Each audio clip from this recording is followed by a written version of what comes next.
Jaume Reñé i Alimbau va néixer a Vila-seca, a la comarca del Tarragonès. És doctor en Dret per la Universitat de Barcelona, secretari d'Administració Local de categoria superior. Ha estat secretari general dels ajuntaments del Vendrell i Granollers i des de fa ja molts anys ho és de l'Ajuntament de Reus. Professor de la Universitat Rovira i Virgili, on imparteix l'assignatura de Dret Local i Urbanístic Municipal, ha publicat treballs especialitzats en dret administratiu local, editats tant per la Generalitat de Catalunya com per la Federació de Municipis de Catalunya. I ha impartit nombrosos cursos i conferències relacionats amb el món local, amb el medi ambient i el dret pirinenc. Va ser membre del Consell Consultiu de la Generalitat i director del Centre d'Estudis de Temes Contemporanis. Va obtenir el Premi d'Assaig Rovira i Virgili amb el llibre Catalunya, qüestió d'estat, 25 anys d'independentisme català, del qual en uns pocs dies sortirà una segona edició absolutament actualitzada, ja que en aquell cas s'acabava el 93 i el títol, que és ja a punt de sortir, arriba fins als nostres dies.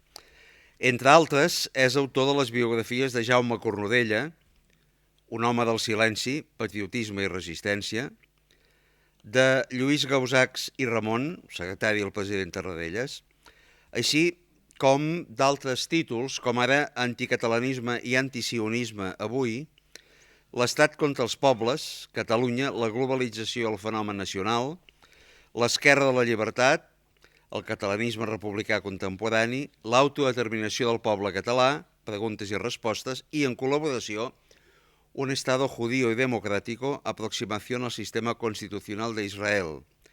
Del FAC a la reunió de Perpinyà, la vida de Carles García Soler i també una història del Front Nacional de Catalunya. Fa 3 anys ja ens va parlar aquí del judici de Macià i els conjurats de Prats de Molló a París. Avui ens parlarà sobre l'exili de l'independentisme combatiu i ho farà aquí a Catalunya Nord, un territori que coneix prou bé, que algunes vegades, per exemple, si no recordo malament, el gener del 2004 va venir d'excursió amb algun amic seu, diuen que pels vols de Perpinyà. Tens la paraula. Molt bé, molt agraït a l'organització i al mestre, amic i company Josep Lluís Carod Rovira, i content de tornar a ser aquí. A les primeres jornades vaig fer una petita aportació sobre el judici a Macià i els complotistes de Prats de Molló a París, i avui faré una aproximació a un tema que cal contextualitzar en el que acaba de dir Josep Lluís, de l'assaig. El meu treball avui no és tant d'història, que és un assaig, que és una opinió a partir de les experiències i percepcions d'un període històric, amb la voluntat de rigor, però una precisió subjectiva, d'aquest llibre que ell ha esmentat de l'independentisme català del 68 al 93, ara, en Pagès Editors, suposo que abans de Nadal sortirà l'actualització fins al 24, amb pròleg també del company i amic Josep Lluís Carod Rovira. Abans d'entrar al fons de la qüestió, vull esmentar, abans que me n'oblidi, anunciar també que sortirà una biografia de Manuel Valls de Gomis molt properament, també segurament abans de final d'any, perquè casualment em va localitzar un nebot seu que l'estava pràcticament enllestint, i també ho comparteixo perquè abans l'Oriol l'ha esmentat aquí amb la personalitat de Manuel Valls de Gomis, doncs tindrà una biografia feta des del punt de vista familiar, però també d'una recerca històrica aprofundida a França, a Israel i a Catalunya del seu nebot. Bé, sense més, per tant, he dit abans que aquestes paraules introductòries parlaré de l'independentisme combatiu. Bé, l'independentisme combatiu sempre va associat una idea amb l'altra, no? I la limitaré a un període històric determinat, del 71 al 99. Hi ha hagut independentisme combatiu anteriorment, evidentment, com s'ha esmentat aquí, i n'hi ha actualment. També aquí la figura de Lluís Puig, per exemple, és una representació actualitzada d'aquest esperit combatiu. El seu cas no està vinculat a les organitzacions armades, i jo el que tractaré avui són els exiliats de les organitzacions armades catalanes que van existir a final dels anys 60 fins al 90, des del primer exiliat que hi ha d'aquesta època, de l'any 1971, que és Josep Pascal, que per cert aprofito per dir, aquest és un treball difícil perquè les fonts dels historiadors, jo no soc historiador, soc jurista, però els juristes i els historiadors tenim un terreny en comú, que és la recerca documental i l'anàlisi del context per comprendre... Sí, perdó. No. Sí. Ah, molt bé, sí.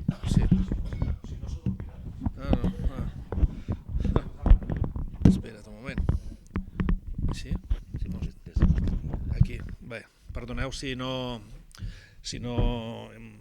m'heu sentit abans, prou intensament. Bé, el que volia dir és que els que hi ha a la sala, que hi ha alguns que han format part i que s'han esmentats de l'independència combatiu, que van estar exiliats i refugiats, els saludaré després, i aprofito per dir que si algú dels presents que no he identificat té alguna informació, m'agradaria que me la fes arribar, perquè treballar sobre organitzacions clandestines té una dificultat, que normalment la documentació que es conserva és poca, que els testimonis personals a vegades són contradictoris, o simplement, que també m'he trobat quan he volgut de localitzar persones que podien ser protagonistes d'aquests fets, doncs han canviat de pensament o no volen que la seva identitat aparegui, ni volen recordar-se ni volen col·laborar amb aquestes actuacions, no?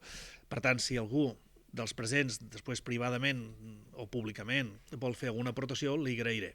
Per exemple, el cas del senyor Josep Pascal Almar, que va ser el primer exiliat, que era un membre del FAC, que va fugir l'any 71, doncs no tinc altra documentació. Sé que és cunyat d'un altre històric de l'independentisme català, que és Josep Calduc, que encara viu, que és una persona poc coneguda però molt important, perquè en aquest panorama de les organitzacions que dibuixaré, molt breument, té un paper clau. De quines organitzacions estem parlant? Estem parlant dels final dels anys 60, a Europa hi ha un ressorgiment dels moviments nacionalistes diferents, al País Basc, a Galícia, ETA i la Unió del Poble Galego, 1964, ETA uns anys abans. A Catalunya continua existint, tot i d'una manera minoritària, el Front Nacional de Catalunya, que s'ha comentat aquí, fins a l'any 90, i Estat Català, però apareix a meitat dels anys 60 una nova efervescència vinculada al ressorgiment dels moviments nacionalistes arreu d'Europa, la seva implicació amb els moviments d'esquerres que venen del maig del 68, i de fet el nacionalisme nou que emergeix en aquella època, la Carta de Brest, per exemple, el signen moviments d'alliberament nacional que evolucionen cap a posicions anticapitalistes, amb totes les complexitats que després esmentaré, però en aquest context l'independentisme català armat és minoritari, és tardà, i té diverses dificultats que miraré d'explicar perquè té poca repercussió política. Estem parlant i a més també hi ha qüestions. Aquestes organitzacions són molt hermètiques, fins i tot algunes no tenen nom, perquè el que es denomina Exèrcit Popular Català, com l'Oriol Falguera i els altres que han estudiat el cas, és una denominació que la policia utilitza, però ells no es deien així, no tenia fins i tot nom. El mateix passa amb una altra organització que se'n diu Organització de Lluita Armada, que era un grup de llibertaris, entre llibertaris i independentistes dels anys 70, però que és una denominació posada per la policia. Ells no s'autodenominaven així. Recentment ha sortit un llibre, l'any 2024, que esmentaré després en la bibliografia, que explica que formaven cercles, rogles, que en deien ells, autònoms que es vinculaven per fer accions concretes. Però, per exemple, la primera dificultat és que dues organitzacions independentistes d'aquesta època no tenen nom, la majoria no reivindica les accions, època mai, i l'altra organització que esmentaré és el Front d'Alliberament de Catalunya, neix als anys 68-69, però no comença i després d'haver fet 100 atemptats llargs a Barcelona amb armes explosius, no reivindica ni assumeix denominació fins a 1971. Per tant, aquestes tres organitzacions que neixen en un context difícil ideològicament, perquè l'hegemonia de l'antifranquisme a Catalunya, per diversos motius, no és l'independentisme. A l'exili s'esvaeix Esquerra Republicana per l'acció premeditada, i no és el tema d'avui, però el paper de Josep Tarradellas bloqueja Esquerra, bloqueja el republicanisme, Esquerra Republicana no té continuïtat i per tant hi ha un buit polític aquí que aprofita el progressisme de diverses tendències, totes de caràcter marxista, en molts sentits de plantejaments abstractes, alguns banals i fins i tot, i d'arrels totalitàries, el qual explica, i no és l'objecte d'avui, no em desviaré, Josep Lluís, no parlaré de l'actualitat, però explica les dificultats que ha tingut l'independentisme català a tenir un pensament polític propi, i això ha influït també en l'estratègia i en el desenvolupament dels esdeveniments del procés independentista que ha acabat el 2017 i que no m'hi referiré. En tot cas, simplement volia dir que l'independentisme català és minoritari, l'armat encara més, i a més té aquesta tradició que ve d'abans del separatisme dels anys 30, de no reivindicar les accions, fins i tot de no fer propaganda, i clar, en aquestes condicions, moltes de l'activitat de l'independentisme, primer que ja he dit abans, comparat amb l'UPG i a ETA, es desvella més tard, però a més aquesta actuació hermètica i clandestina i silenciada voluntàriament, doncs dificulta la seva propagació i la seva expansió ideològica. Utilitzo d'una manera no gaire convençuda, per part meva, la denominació independentisme combatiu. Em sembla que era Ramon Barnils que contraposava als anys 90 l'independentisme combatiu amb l'independentisme tranquil que ell proporcionava per ampliar la base social de l'independentisme.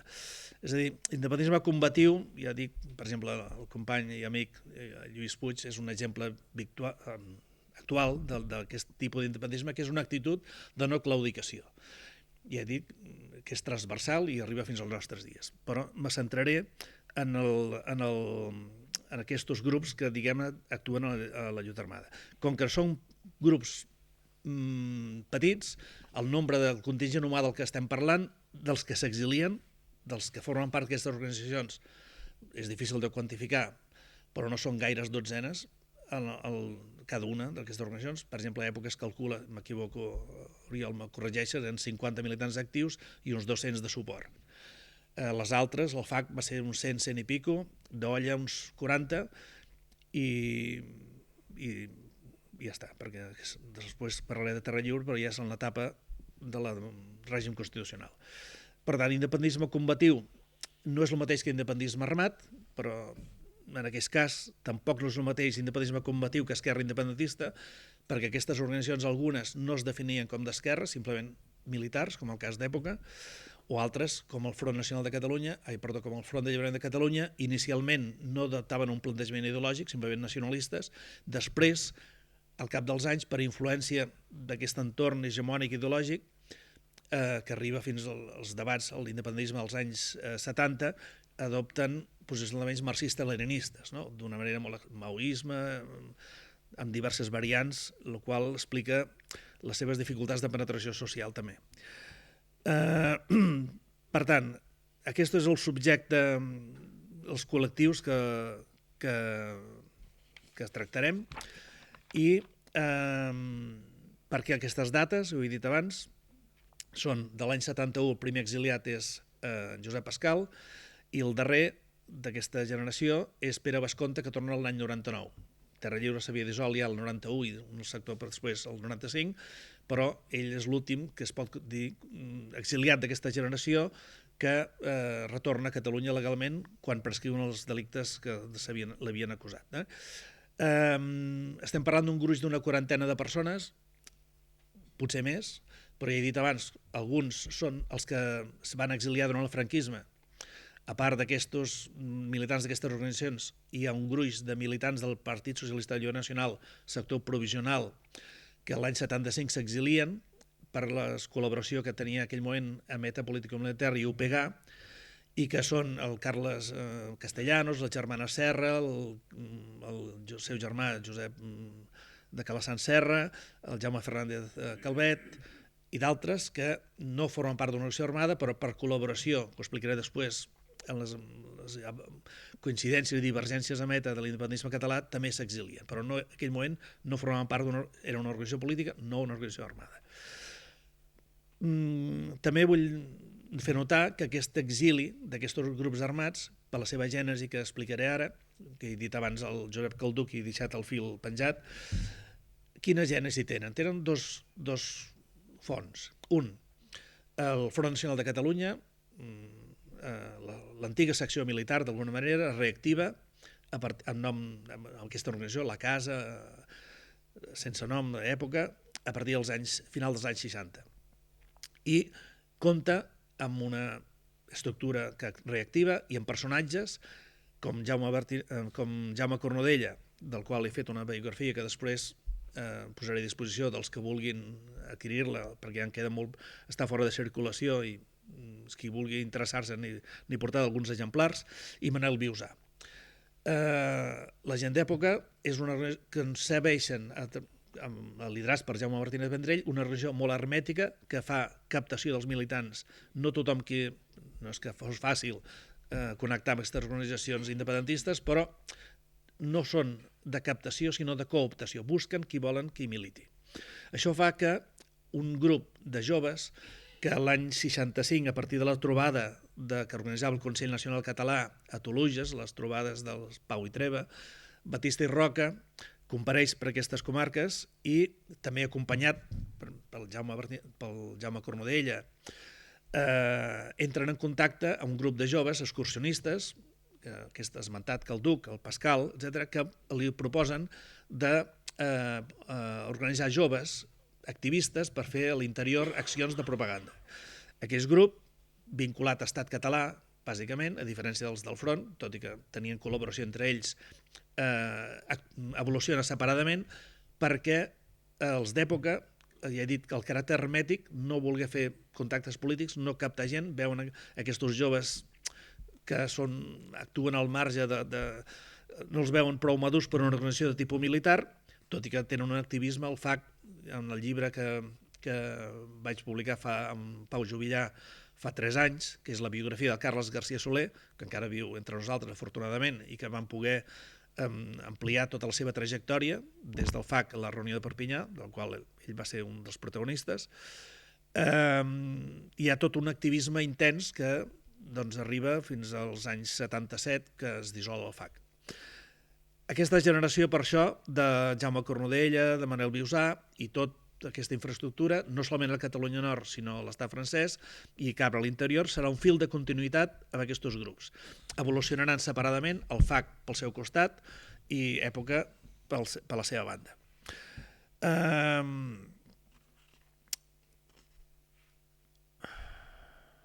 Deixo de banda, també vull precisar, d'aquest estudi, els catalans que sense formar part d'organitzacions independentistes van donar suport a ETA. Esto tractaré col·lateralment a banda un moment, aquesta qüestió, i també els que són llibertaris, que van tenir punts de connexió amb l'independentisme, però que, com els de Mil i Gari, alguns personalment ho van fer. Per exemple, l'Àngels Coté, membre d'Olla, doncs és després regidor d'Esquerra Republicana durant molts anys a Castelldefels. Sí que van ser independentistes, però els altres, que eren d'aquests preferentment llibertaris, no els he contemplat.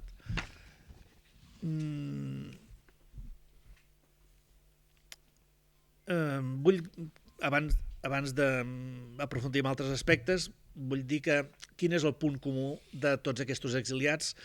Primer, és que formen part dels orígens socials, són classes populars, treballadors urbans i rurals, que opten per aquesta organització. 10 minuts? Ja? Hòstia, encara em falta un munt de coses. A veure, com ho farem? Bé, vull dir que a diferència dels exiliats de la postguerra immediata, que té unes característiques que ja s'han descrit aquí, o dels exiliats del procés, o fins i tot dels exiliats de Terra Lliure, que és dels anys 80, que ja hi ha una altra projecció mediàtica, encara més la projecció mediàtica, el suport material als exiliats del procés. Però els exiliats del FAC i d'època, d'aquells anys 70, es fa amb unes condicions de precarietat material, humana i de suport polític que era molt limitat i molt restringit. Fins al punt de que, com que ha afegit el fet de que aquestes organitzacions pràcticament no es coneixia la seva activitat, els exiliats que després, al final del franquisme, són amnistiats, a diferència dels bascos, que hi havia les gestores pro amnistia, que feien campanyes per els milers de presos i exiliats bascos que hi havia, el grup d'independistes catalans era molt reduït i l'Assemblea de Catalunya, a Catalunya no hi havia un equivalent a gestores pro amnistia, era l'Assemblea de Catalunya que lluitava per l'amnistia, i dins de l'Assemblea de Catalunya l'independisme hi era, el Front, el Sant Provisional, feia les campanyes de solidaritat, però els independentistes entraven dins de les campanyes de solidaritat de tots els antifranquistes. Per avançar i no perdre el temps i donar peu a poder que si algú vol preguntar alguna cosa jo ho puc aclarir modestament, doncs assenyalar que hi ha aquestes dues organitzacions generen un gruix, ja he dit abans, d'una quarantena de militants exiliats.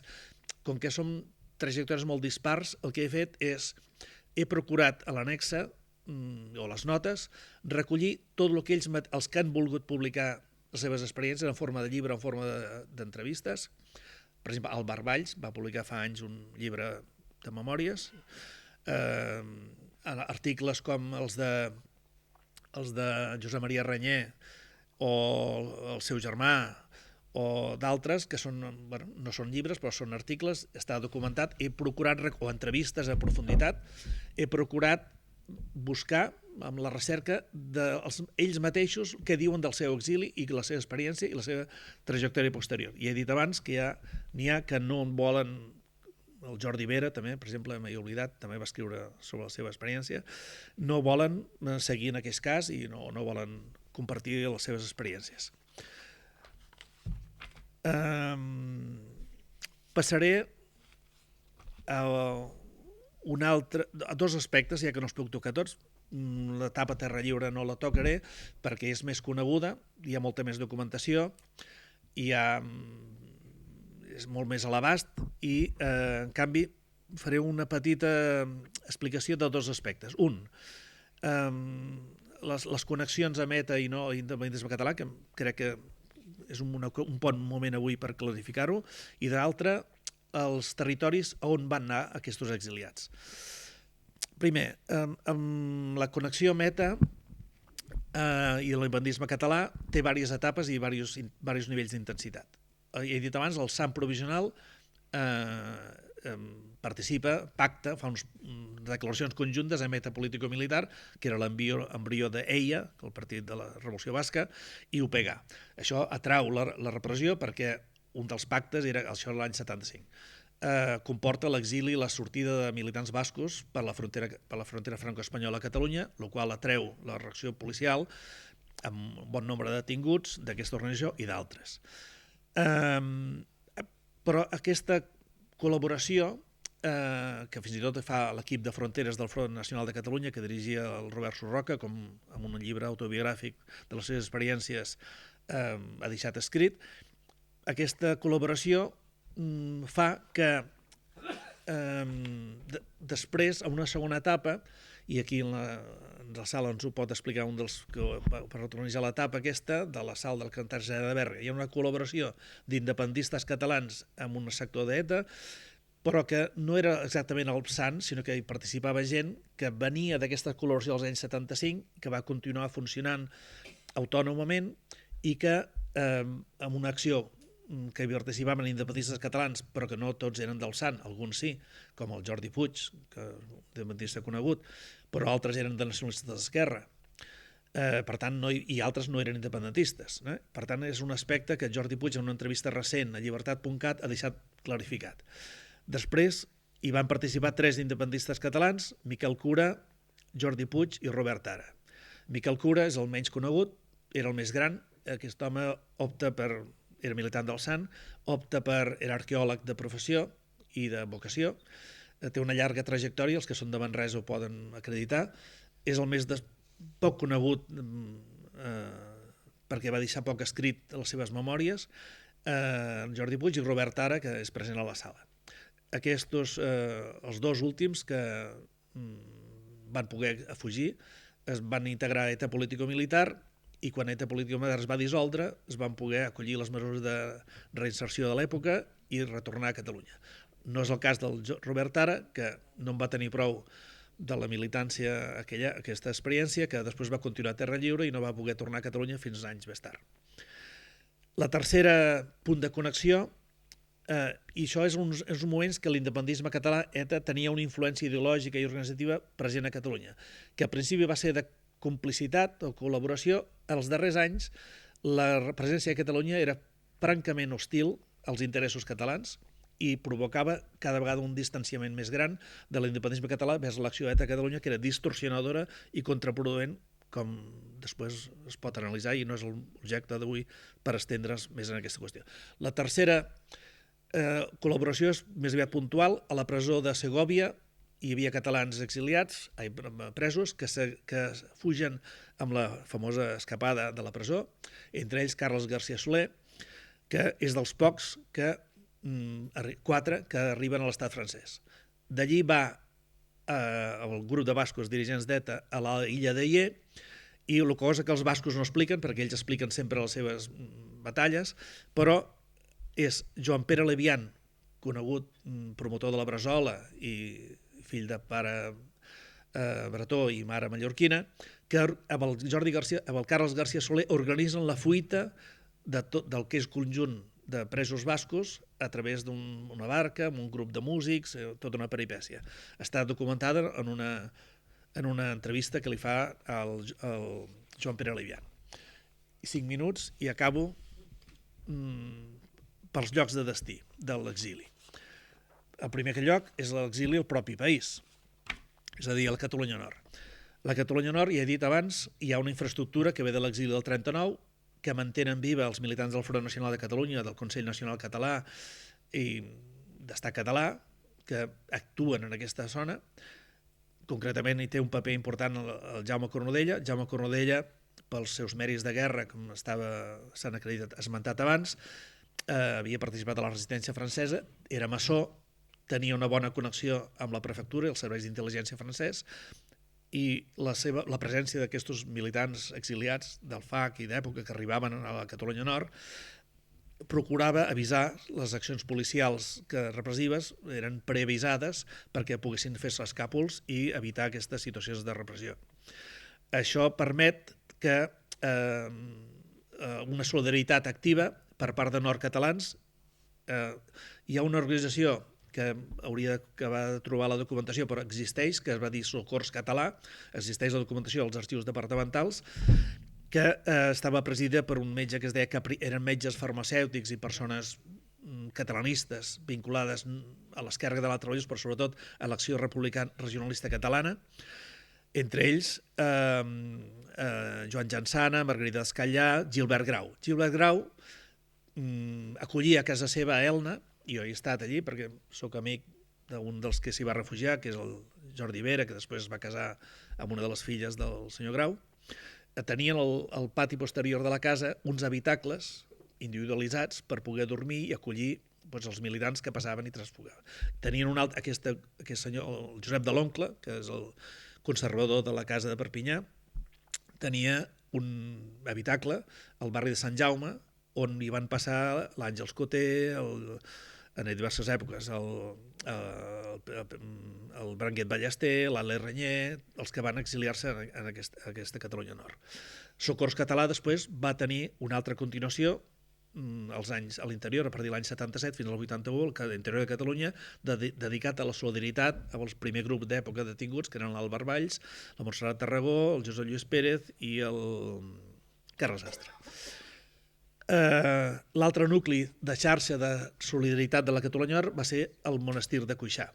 Allí els monjos que eren d'alguna manera també eren exiliats, i el centre d'acollida, que va ser realment Cuixà, i va passar militants de totes aquestes organitzacions i militants d'època i fins i tot d'ETA i del FAC i d'altres que no eren independentistes però hi tenien terra d'acollida.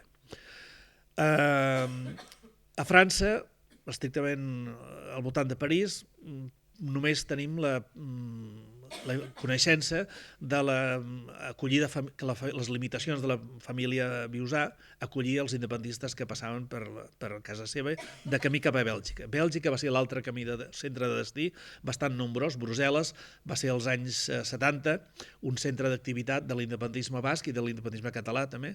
Els del FAC bàsicament hi van establir un grup i van fer el congrés en el qual es van declarar marxistes-leninistes, sector maoista i fins i tot albanès, que era un signe del maoisme encara el més pervers que hi podia haver. Pervers, no ho dic en el sentit carinyós de la paraula, si em perdonen els que ho van fer, doncs ho comprendran la broma. Ho dic perquè van esdevenir-se jo també ho vaig ser al seu moment, un error meu, i es disculparan, marxista-leninista, en uns dels debats que vam tenir al Sant, que ens vam escindir, jo vaig optar per aquesta via que no vaig deixar fins molts anys més tard. Permeteu aquesta petita digressió. Però Bèlgica era un punt que ETA tenia molta influència, que l'extrema esquerra europea pol·lulava per allà i el FAC també va pol·lular. L'altre, i acabaré aquí perquè ja no vull abusar del temps i la paciència dels presents, l'altre punt de destí d'exiliats és Israel. Israel per què? Primer perquè hi havia delegats del Front Nacional de Catalunya que hi vivien, que van servir d'acollida, i ja dic, aquesta xarxa, el Jaume Cornudella, els serveis d'intel·ligència francesos, van fer els ulls grossos amb la documentació falsa, que van utilitzar com a mínim 3 militants d'època per sortir amb avió des de Marsella a Tel Aviv, i el Mossad, que té moltes aptituds, però en aquest cas no va tenir l'encert de trobar que aquelles documentacions eren falsos. Evidentment van poder entrar amb la complicitat dels serveis d'intel·ligència israelians, es van instal·lar als quibuts, Josep Maria Renyer i Joan Lluís Pérez. El Josep Maria Renyer ha fet unes memòries que són conegudes i els que viviu a les Borges Blanques li podeu demanar que us l'expliqui en directe. Per què Israel? Primer perquè Israel no tenia relacions diplomàtiques amb l'estat espanyol. El 92 Felipe González és l'últim estat de la Unió Europea a reconèixer Israel i ara és el primer d'antisemitisme, el campions. No? I també en aquella època, a diferència d'ara, hi ha la generació de catalans que anaven als quibuts, la Marta Mata, per la immersió lingüística, la germana del Puig Antic, tot el Jaume Barberà, periodista, etc. Israel era un punt de destí i un punt de referència pel catalanisme. Ara és al revés. No? I a més, Pau Casals era ciutadà, que ha estat esmentat aquí, ciutadà de nord d'Israel, i un admirador, i visitava Israel, i Israel era reconegut. Per tant, hi havia una complicitat per acollir els independentistes que havien fet lluita armada i que allí estaven segurs. Després van poder tornar via França i es van reincorporar a la vida política i tal. Acabo aquí dient que el que he fet avui és una pinzellada, és un tema obert perquè hi ha molts matisos, no he tractat la Terra Lliure per conegut, i simplement si algú em vol ajudar a completar dades dels que van, aquells gruix de 40, entre 40 i 50, els que han publicat memòries sobre el seu exili, les recolliré, estan recollides, i els que creieu que es puguin afegir, doncs agrairé les aportacions per completar el que tindreu a disposició quan aparegui el text escrit. Moltes gràcies. Molt bé. No he passat o què? Molt bé, hi ha alguna pregunta a fer? Si no n'hi ha cap, us recordo que per apaivagar també el neguit dialèctic, tot i que no necessàriament marxista-leninista, però sí dialèctic, d'en Jaume Renyer, totes les intervencions degudament detallades i amb citacions a peu de pàgina si cal, sortiran publicades en el llibre. És a dir, aquí el que fem és, més que fer les conferències, explicar-les, i el text del llibre sortirà amb tota mena de detalls. Ara farem una pausa